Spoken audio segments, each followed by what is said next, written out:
رسوله الكريم أما بعد قال الله تعالى في كلامه المجيد بسم الله الرحمن الرحيم يا أيها الذين آمنوا بالله ورسوله آمنت بالله صدق الله العلي العظيم وبلغنا رسوله النبي الأمين المكين المتين الكريم ورؤوف رحيم إن الله وملائكته يصلون على النبي يا أيها الذين آمنوا صلوا عليه وسلموا تسليما يا شفيع الورى سلام عليك يا نبي الهدى سلام عليك جئت يا مصطفى سلام عليك لك أهلي فدا سلام عليك উপস্থিত আজকের পবিত্র জলসার কনফারেন্সের শ্রোতামণ্ডলী, সর্বপ্রথম প্রশংসা মহান রব্বুল আলমিনের জন্য, যিনি এক অদ্বিতীয় ওয়াহদাহুল লা শারীক। অতঃপর কোটি কোটি দুরূদ সালাম বর্ষিত হোক, অর্পিত হোক সেই নবী ও রসুলের উপর, যে নবী মুস্তাফা সাল্লাল্লাহু তাআলা আলাইহি সাল্লাম, যিনি কালো জিন্দা, আজ জিন্দা, কিয়ামত পর্যন্ত জিন্দা। রসুলে কায়নাতের জীবিত হওয়া, জিন্দা হওয়া, পড়ার পর, দেখার পর, দ্য গ্রেটেস্ট পার্সনটি in 20th century name Ahmad Raza Khan. His father was Naki Ali Khan, who wrote 1400 book. Imam Ahmad Raza Khan said that, Ya Rasulallah, Ya Habiballah, tu zinda hai wallah, tu zinda hai wallah, meri chashme alam se chup jane wale. সেই নবী রাসূলের উপরে কোটি কোটি দরুদ ও সালামের ধারা বর্ষিত হোক, যে নবী মুস্তাফা সাল্লাল্লাহু তাআলা আলাইহি ওয়াসাল্লাম সমস্ত উম্মতের ফরিয়াদকে তিনি শ্রবণ করেন। মদিনা শরীফের উম্মতের, সারা বিশ্বের উম্মত, এমনকি ভরতপুর এই এলাকায় যারা যারা রসুল পাকের আশিক আছেন এবং যারা আশিক নাই, আমার আকায়ে কায়নাত সকলের ফরিয়াদকে শ্রবণ তিনি করে থাকেন। আর এই ফরিয়াদকে যে শ্রবণ করেন, হাদিসের আলোকে পড়ার পর, বোঝার পর, চতুর্দশ শতকের মুজাদ্দিদ আলা হযরত আজিমুল মারতাবাত মুজাদ্দিদ দ্বীন মিল্লাত ইমাম ইশকে মোহাব্বত তিনি ইরশাদ করেন, वल्लाहु सुन लेंगे फरियाद को पहुंचेंगे इतना भी हो कोई जो आह करे दिल से। সেই নবী রাসূলের উপরে না উযু আমাদের ভঙ্গ হয়ে যায়। এখানে কেউ আছেন নাকি যে যার উযু ভঙ্গ হয় না? উযু করার পর উযু ভঙ্গ হয়ে যায়, তার বিভিন্ন কারণ শরিয়াতের কিতাব, বিভিন্ন কিতাবে লেখা আছে। উযু করার পর যে যে কারণ উযু ভঙ্গ করে, একটা যদি জাহির হয়ে যায় উযু ভঙ্গ হয়ে যায়, নামাজ ভঙ্গ হয়ে যায়, রোজা ভঙ্গ হতে পারে, কিন্তু আপনারা কি জানেন ঈমানও ভঙ্গ হয়ে যায়, ঈমানও চলে যায়, ঈমান নষ্ট হয়ে যায়। কিন্তু এই কথা খুব কম জায়গায় শুনবেন। নামাজের ওয়াজ 100-র মধ্যে 95 জন আলিম বলেন নামাজ থাকবে কিভাবে, হবে কিভাবে, ভঙ্গ হয় কিভাবে। উযু করার কথা 100-র মধ্যে 90টা মানুষ বলে উযু থাকবে কিভাবে, উযু ভঙ্গ হয় কি করে, কিন্তু ঈমান থাকে কিভাবে আর ঈমান যায় কিভাবে, তার কথা একমাত্র উলামায়ে আহলে সুন্নাতুল জামাত বলতে থাকেন, আলিমে দ্বীন বলতে থাকেন। মাওলানা সাহেব, নামাজ পড়ার পর যদি কেউ কথা বলে দেয় তার নামাজ ভঙ্গ হয়ে যায়। নামাজ পড়ার পর পাবলিক অনেক আছে এদিক ওদিক তাকাতে শুরু করে, তার নামাজ ভঙ্গ হয়ে যায়। নামাজ পড়ার পর যদি কোনো জিনিস ভক্ষণ করেন, নামাজ ভঙ্গ হয়ে যায়। তাহলে নামাজ ভঙ্গ হয়ে গেলে আবার নামাজ আদায় করা যায়, কিন্তু ঈমান ভঙ্গ হয় কি করে, ঈমান ভঙ্গ কিভাবে হয় আজকে শোনার চেষ্টা করুন।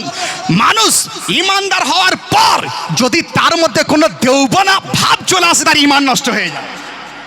তার মধ্যে যদি কোনো ওয়াহাবিয়াত চলে আসে, ঈমান ভঙ্গ হয়ে যায়।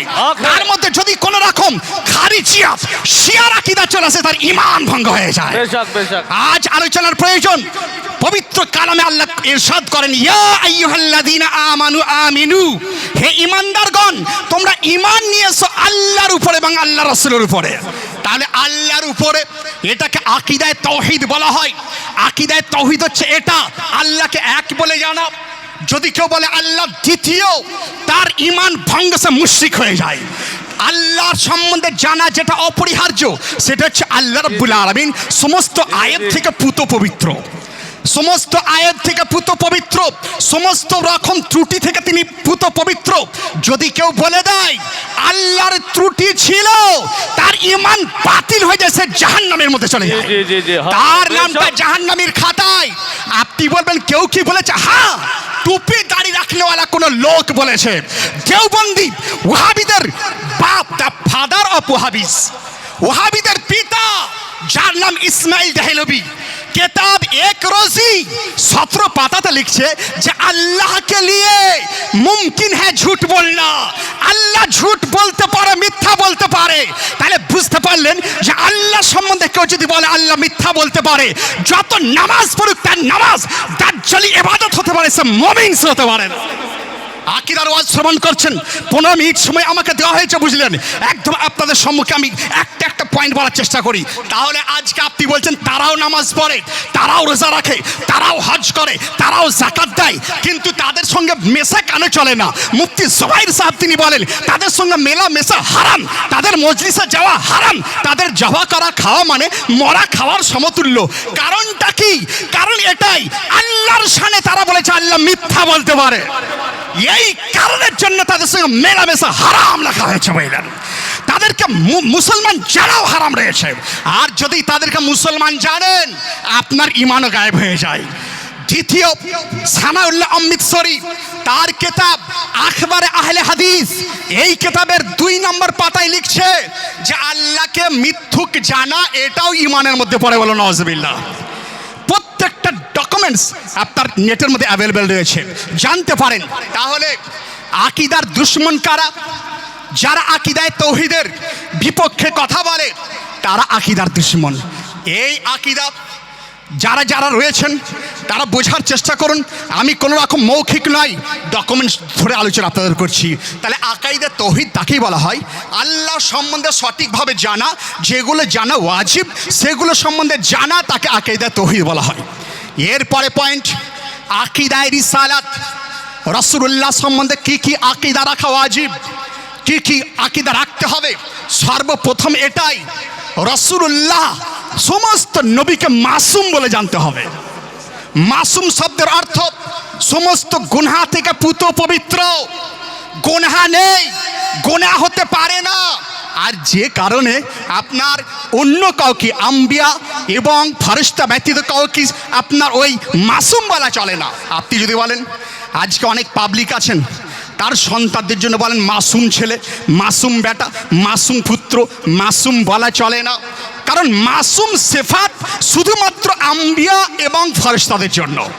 কিন্তু কেউ যদি বলে নবীর গুনাহ হতে পারে, নবী গুনাহ করেছিলেন, নবী অমুক ছিলেন, তো সে দাড়ি থাকলে কি হবে?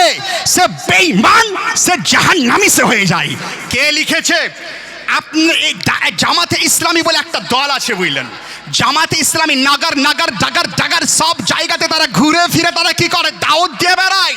কিন্তু আপনি জানেন তাদের যে ইমাম, তাদের যে পিতা, তাদের যে রাইস, সে কি বলছে?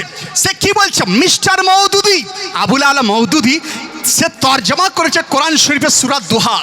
এই আয়াতে তরজমা করতে গিয়ে ওয়া ওয়াজাদাকা দাল্লান ফাহাদা, এই আয়াতের তরজমাতে আবুল আলা মওদুদি সে লিখেছে যে নবী গুমরা ছিলেন, বলো নাউজুবিল্লাহ। নবী গুমরা ছিলেন, তাকে পথ দেখানো হয়েছে। তাহলে নবীকে কেউ যদি গুমরা বলে তাকে মুসলমান বলা চলবে? মুসলমান বলবেন? চলবেন না। তাদের বেটির সঙ্গে বিয়ে করা চলবে? তাদের বেটিকে নিয়ে আসা চলবে? তাদের জবা করে খাওয়া চলবে?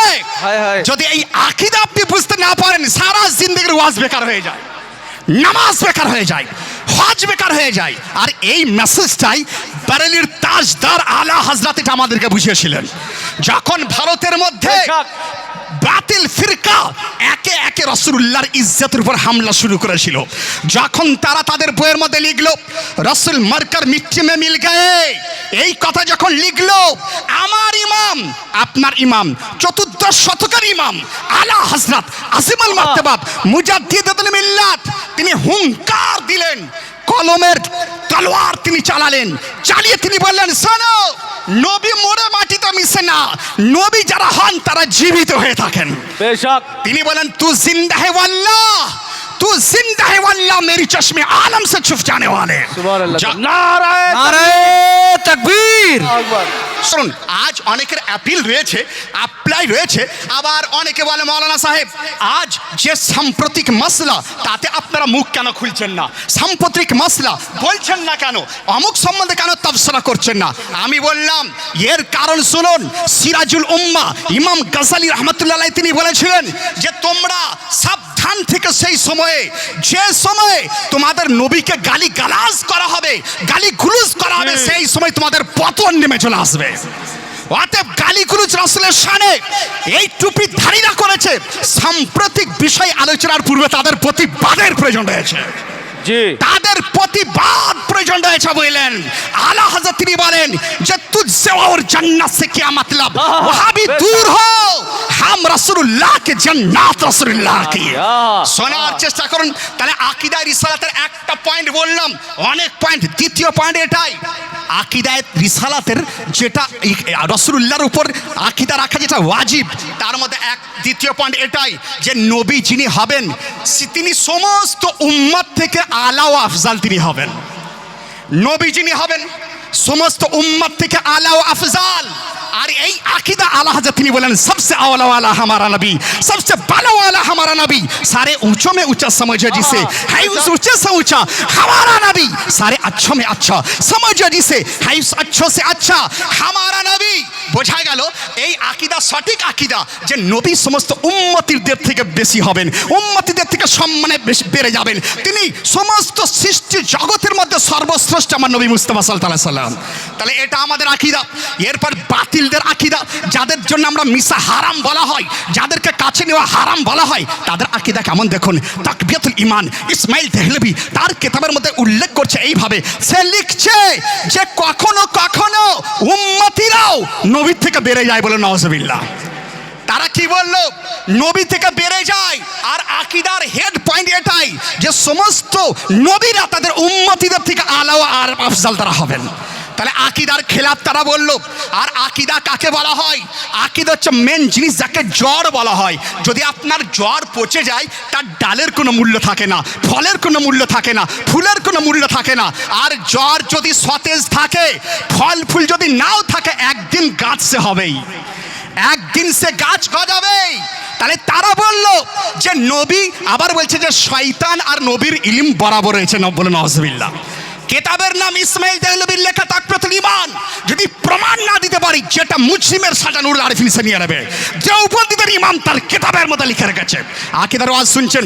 তাহলে এখানে এবার আমাদের আহলে সুন্নাতুল জামাত, আমাদের আকীদা আলা হযরত আজিমুল মারতাবাত মুজাদ্দিদুদ্দিন মিলাত তিনি আমাদের আকীদা দিয়ে দিলেন।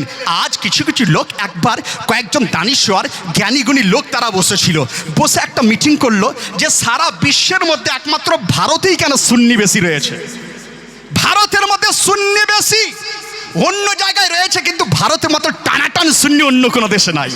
আমি 2 বছর ইজিপ্টে ছিলাম, কুনতু মাকাস্তু সানাতাইন ফি জামিয়াতুল আজহার, 2 বছর সেখানে ছিলাম। যে সময় তাজুশ শরিয়া আলাইহির রহমা তিনি মিশরেতে গিয়েছিলেন, সেই সময় মিশরে ছিলাম, उस वक्त मिस्र में था हजरत, अब लिखी दुआ है।